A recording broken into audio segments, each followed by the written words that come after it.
Okay guys, so in this video we're going to go through a few things to do with ankle mobility. So essentially this is going to be for someone who potentially has a poor squat or you think has some knee problems, knee pain. Essentially when you do your functional testing and you see someone with a poor squat, obviously there's a few different things that can cause that. What we're going to have a look at first is how you test whether it was the ankle that was an issue or one of the issues in a poor squat, and then what you can do about it. So Patrick, if I just get you to do a normal squat actually for me first, okay, so just squatting down and then back up. So as you can see, Patrick's got a pretty good squat. What might happen if he had poor ankle dorsiflexion would be that he wouldn't want to bring that knee forwards as he comes down into the squat. So if we do that again, Patrick, I'm going to get you to lean forwards with the chest. So this is commonly what a lot of people will do and back up when they have poor ankle dorsiflexion. Can be from the hips as well, but often it's ankles because they don't want to get that knee forwards over the toes. And so what they do is they compensate for that by actually coming forwards through the chest in order to get lower into that squat. So if you see that, straight away I'd be thinking about possibly testing the ankles. Then what we can do from a functional test, if you see it's poor, is say, okay, let's test that. So best test you can do is, in my opinion, is a knee to wall test. And for this one, we go through that in our ankle assessment, but we're going to do a really quick version here. So Patrick, if I get you over towards here, what we're going to do is have your front foot forwards, okay, and then you're going to basically try and touch your knee to the wall without lifting your heel. And as you can see, Patrick can do that. So what we would then do is slide your foot back, and we measure essentially the big toe to the wall to see how far away you are. You go until you see the heel starting to lift, and once you see the heel starting to lift, that is your measure. That is your objective measure that you use. So for Patrick, it would probably be around there. Yeah, perfect. And then you would measure side to side. So then you'd have a right versus left, and you could see whether there was a discrepancy on one side of the ankle, or if it was quite poor. A lot of people will suggest between 10 and 12 centimetres from the wall for running and for doing movements like squatting is more optimal. So if you've got a really poor knee to wall test on both sides, you might want to work on ankle mobility for that client so they can get better squatting, better single leg squatting, likely to get less knee pain when they're running and doing those sorts of things as well.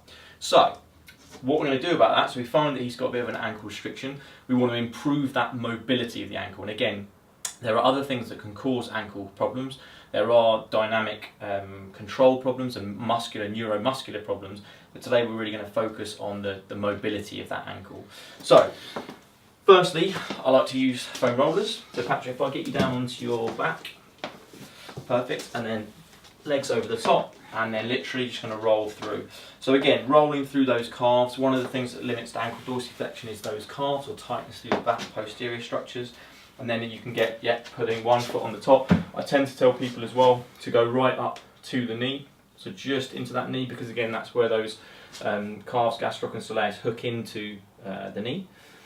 And then, perfect. And again, with that one, just doing 5 to 10 rolls, getting into there as much as you can. The other thing I like to use sometimes is a peanut, which really gets in there. So what I'm going to do is just bring this mat in, Patrick. I'm going to get you into kneeling form, so just kneeling on the floor. And then if it was his right ankle, for example, that was an issue, what you could do is you can bring this peanut into the calf and then get you to sit back towards your heels, and you'll feel that massively into the calves. Okay, and then you just come forwards. Okay, so again, we're getting this release as you go over the top. And again, perfect. You can also do a single lacrosse ball into the calf in the same way that we did the foam roller as well. Okay, so that's just a little bit of myofascial release work.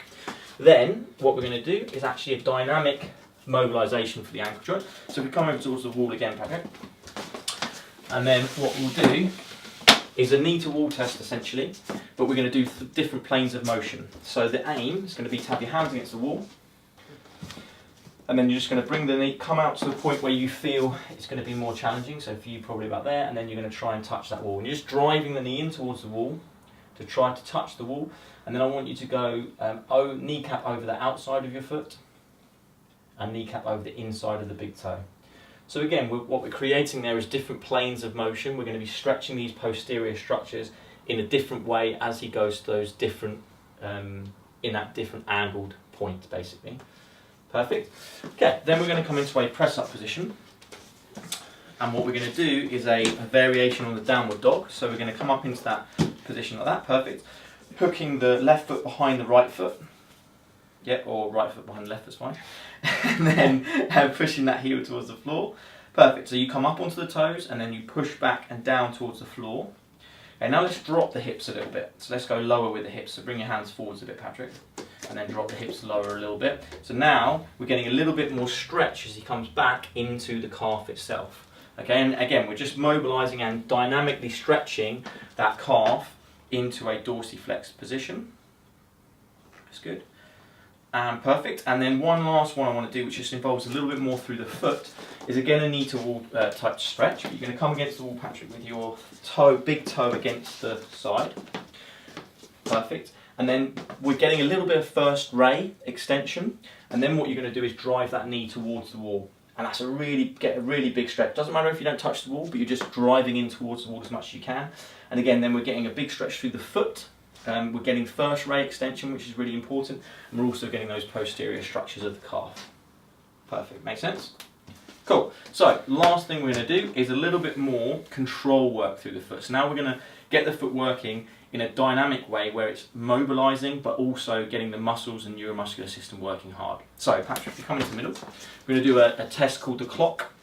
So we're going to stand on one leg, you're going to imagine that you're on a big clock face and you're going to go single leg squat down to each point on that clock. So 12 o'clock, back to the middle and then over to 1 o'clock, or 3 o'clock. Perfect, and you just go round the clock clockwise, 1, 3, 4, 6, 7, over to 9, perfect, and then across to 11 in front of you. And again, if you think about what the foot's doing, it's having to dorsiflex and supinate as he comes over to 11 o'clock. It's having to dorsiflex and pronate as he's coming across towards more 1 o'clock. And it's getting lots of different motions happening also at the hip, which again is really important. So integrates the whole system. It's much more of a functional movement, really good for runners, this sort of exercise, and works the ankle through a dynamic and mobilises it dynamically, basically. And then what we do, and again with a lot of this stuff I really am a big fan of test retest. So we tested the ankle at the start and we tested it with function at the start. So we tested his squat. So with your clients, again Patrick has a pretty good squat, but what we'd say is, okay, let's have another look, Patrick, let's get you squatting again. So get you squatting down and we'd see how does it look. Is there less excursion forwards of his chest? Has it improved his function? Because again, what all of this is about is improving someone's function, improving someone's movement. We can't really load someone and get someone stronger if they've got poor movement patterns. So looking at the movement, then we've taken that into the ankle specifically. We've looked at the ankle, we've looked at how to mobilise that and also dynamically mobilise that, and then we've retested to see has that improved that functional movement. Now, if it was the ankle that was the problem, it will have improved that.